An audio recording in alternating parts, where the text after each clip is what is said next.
Today on Drawbli, we're looking at the art of Jinglin Zoo. Ooh, okay. I've seen a lot of the red artworks that we're about to see, so I'm very excited. Yes, this artist is absolutely incredible.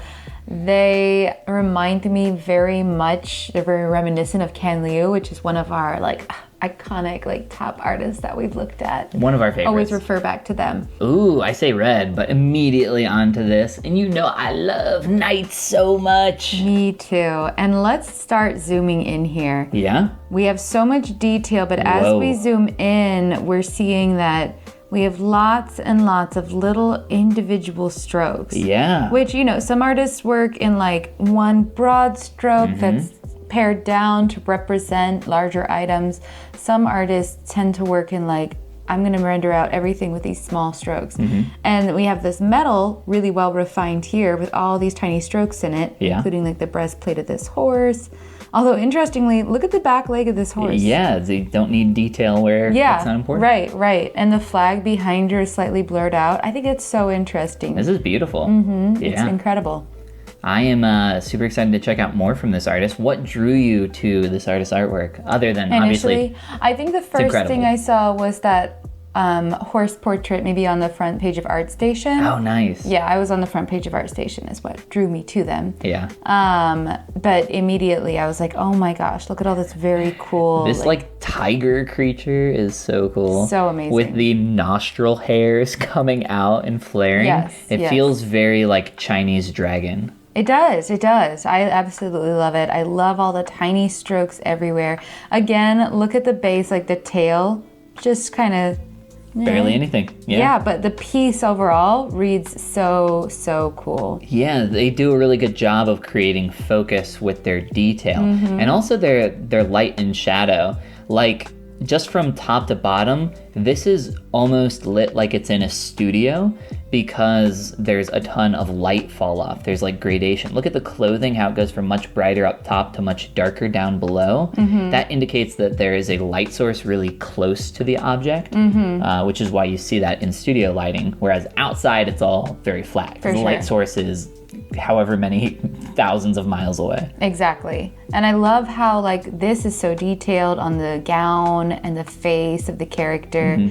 And the donkey looks really good too. And then the rest of it, I feel like it's so intentionally left a little more unfinished, so it doesn't read like just a photograph, you know, because it's so realistic where it is realistic. And something we've talked about is, I don't necessarily want to just create photorealism. Yeah, for sure. Because I feel like, if I wanted to do that, I'd just take a photo. Right. I know some people are interested in the technical aspect of that, and more power to them, but just not for me. So some of these next few are very interesting because the reference, the idea for this comes from some ancient cave wall art. Not cave, but right. Yeah. But this person just flying off of this beast, which that is so cool. Yeah, it looks so interesting. I love the angle of the pose here. The motion blur of the feet. Right. Yeah, I love their colors as well. I assume that this is another one. Let's see. I love how derpy that looks. That's awesome. It's amazing.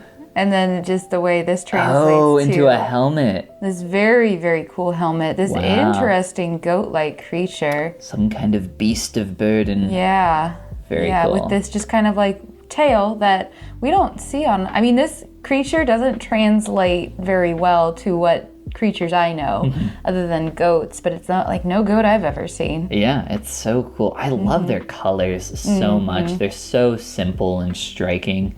It really, I really feel like simple is often better. Don't you love the motion of the background of this piece, how it blends with the feet of these warriors fighting, they're kicking up dust, and it sweeps right into that same motion, the strokes going in. The background as well. Yeah, it all flows. That direction. Yeah, there's so much cool information there. Yeah. I love that. I mean, obviously the figures are very cool in their detail and extensive detail in their armor. I feel like the whole for their artworks is so important. The big picture, that first read, and I love that so much. That is That is so cool. And again, I just cannot get over like the delight of being able to zoom in on any one spot and see these simple markings, but that are done so expertly well.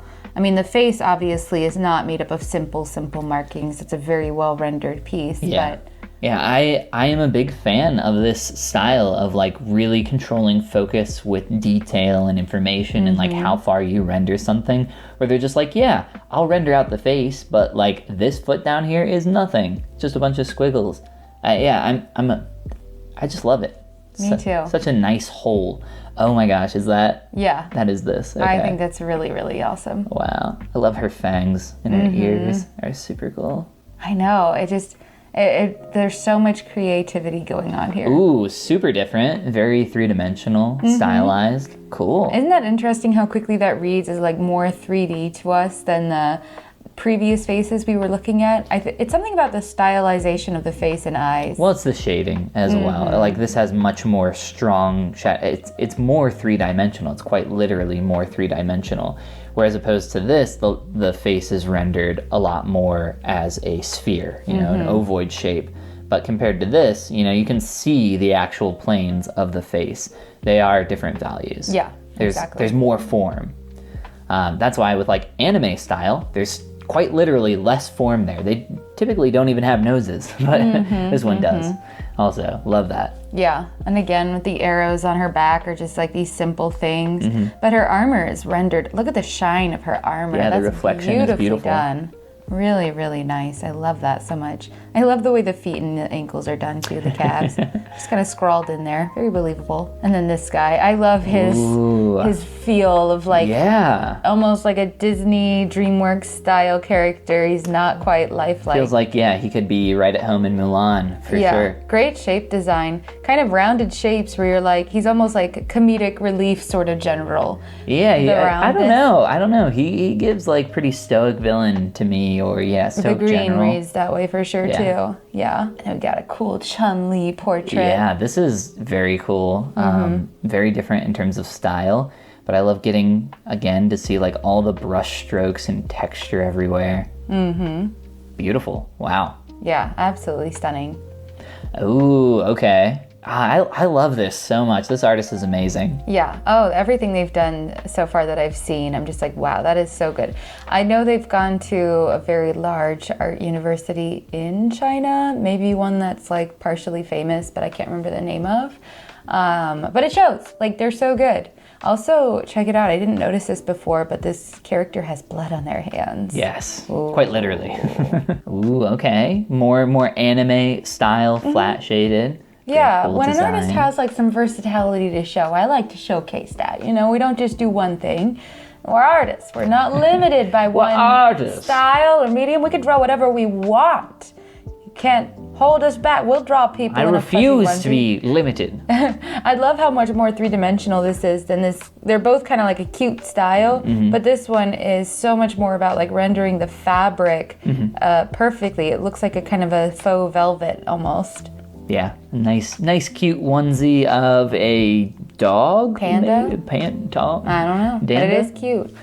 I thought this was really cool, exploring these very complex character designs and not just like the characters themselves, but look at this exploration of specific tiny details. I was trying to figure out what those are exactly. Are they like painted cracked rocks or something? Pottery, it looks Maybe like. pottery, yeah. Yeah, I don't know, but... Yeah, the costuming here is incredible. Because, I mean, look at this neck piece she's got on. It's like heavily illustrated with dragons. That is just an insane amount of detail at work.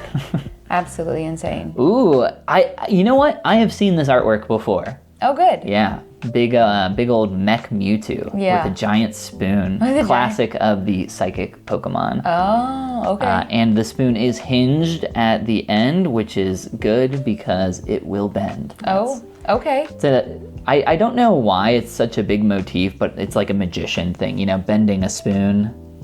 Yeah, no, you don't know? I don't. You don't know about magicians bending spoons? Clearly, you're not into magic like the rest of us. I'm clearly not. I know how to make a pencil look wavy, but that's it. Oh, wow, that is beautiful. Yeah, I love the the colors, and exactly, the lighting is so pretty. What a great artist. This was such a fun one to look at with you. And if you would like to also be a great artist, click that subscribe button down below. And this is the part where we say Goomba.